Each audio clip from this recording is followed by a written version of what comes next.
জি, একটা সময় কিন্তু ম্যাডাম আপনি নিজেই মাস্টার মিডিয়াতে এসেছিলেন আপনার স্বপ্ন বাস্তবায়ন করার জন্য, জি। আপনার স্বপ্নটাকে আরো প্রসারিত করার জন্য এবং সেই স্বপ্নের পথে সফলতা অর্জনের জন্য। তো আজকে আপনি কিন্তু সেই জায়গাতে পৌঁছে গিয়েছেন। আর আপনি ঠিক যেভাবে এসে এখানে প্রশিক্ষণ নিতেন বা যেই চেয়ারে বসে আপনি প্রশিক্ষণটা নিয়েছেন, সেই চেয়ারে কিন্তু আজকে আপনার সামনে নতুনরা বসে আছে। তো তাদের জন্য আসলে আপনার কি পরামর্শ থাকবে এবং নতুনদেরকে নিয়ে কতটুকু আপনি আশাবাদী? নতুনদের জন্য সবার আগে আমার শুভকামনা থাকবে। পরামর্শ, আসলে আমি পরামর্শ দেওয়ার কেউ না। তারপর আমি কিছু কিছু কথা বলতে চাই যে নতুন যারা আছেন তাদের আপনারা ফোকাস থাকবেন। আপনার যে কোনো কাজেই ফোকাস থাকতে হবে, যে কোনো কাজে আপনাদের ধৈর্য থাকতে হবে। আপনাদের যদি ধৈর্য না থাকে তাহলে আপনার কখনোই কোনো জায়গায় আপনি যেতে পারবেন না। আসলে ধৈর্যটা অনেক বেশি ইম্পর্টেন্ট। আর আপনাদের ফ্লস গুলো, যে প্রবলেম গুলো আপনারা নিজেরা ফাইন্ড আউট করবেন, যে ফ্লস গুলো আছে সেগুলো আপনারা কাজ করবেন সেগুলো নিয়ে। যদি এগুলো নিয়ে কাজ করেন, ফোকাস থাকেন, তাহলে আমার কাছে মনে হয় স্বপ্ন পূরণ হওয়াটা অনেক খুব ইজি।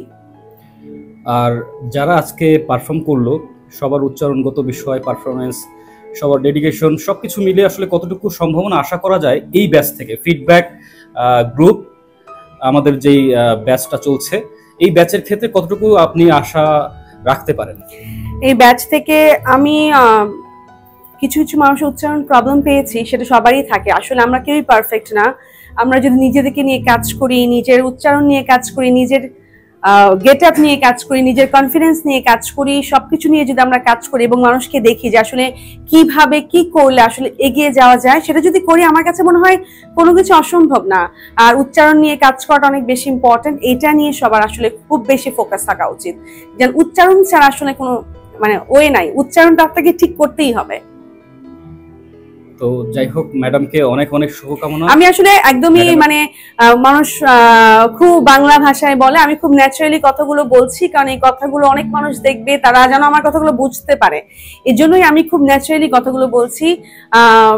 আপনারা সবাই আপনাদের উচ্চারণ নিয়ে কাজ করবেন, কনফিডেন্স নিয়ে কাজ করবেন, তাহলেই আপনারা আপনাদের স্বপ্নের দিকে এগিয়ে যেতে পারবেন। Thank you. আসসালামু আলাইকুম। আমি আমার বক্তব্যের শুরুতেই মাস্টার মিডিয়াকে স্বাগত জানাবো এবং আন্তরিকভাবে অভিনন্দন জানাবো স্নিগ্ধা আপুকে। উনি বাংলাদেশের এত বড় একটা টিভি চ্যানেলের দায়িত্বে থাকা অবস্থায় এবং তার যে বিজনেস অনেক কিছু রয়েছে, এরপরেও উনি কিন্তু আমাদেরকে সময় দিয়েছেন আমাদেরকে শেখার জন্য। আর ওনার যে লেকচার আজকে ছিল, এটা আসলেই বলে শেষ করবার মতো নয়। ওনার কাছ থেকে আমরা অনেক কিছু আজকে শিখেছি, যেগুলো আমাদের ভবিষ্যতে কাজে দিবে বলে মনে করি। আর একটা মজার বিষয় হচ্ছে, আপু কিন্তু আমাদের এখানকারই স্টুডেন্ট। সেক্ষেত্রে আপুর মতো করে আমরাও স্বপ্ন দেখতে পারি যে আপু যেহেতু মাস্টার মিডিয়াতে পড়ে, মাস্টার মিডিয়া থেকেই এত বড় একটি টিভি চ্যানেলে বা এত ভালো পজিশনে আসতে পেরেছে, তো আমরাও একদিন না একদিন এখান থেকে আসতে পারবো। তো এই বলেই আমি আমার বক্তব্য শেষ করলাম এখানে। ধন্যবাদ। হচ্ছে প্রেজেন্টার কিভাবে কাজ করে, তারপর ওনার পিছনে কারা কারা থাকে, পাশে কারা থাকে, নিউজ কিভাবে বলতে হয়, আমাদের কোন কোন জায়গায় খেয়াল রাখতে হবে, এবং হচ্ছে নিউজ পড়ার সময় বডির পুরা শরীরের পুরো অঙ্গগুলো কাজ করতে হয়, পায়ে কাজ করতে হয়, হাতে কাজ করতে হয়, ল্যাপটপ দেখতে হয়, এবং সবাইকে খুব বুঝাইতে হয় এবং সবাই যাতে খুব সুন্দরভাবে নিতে পারে।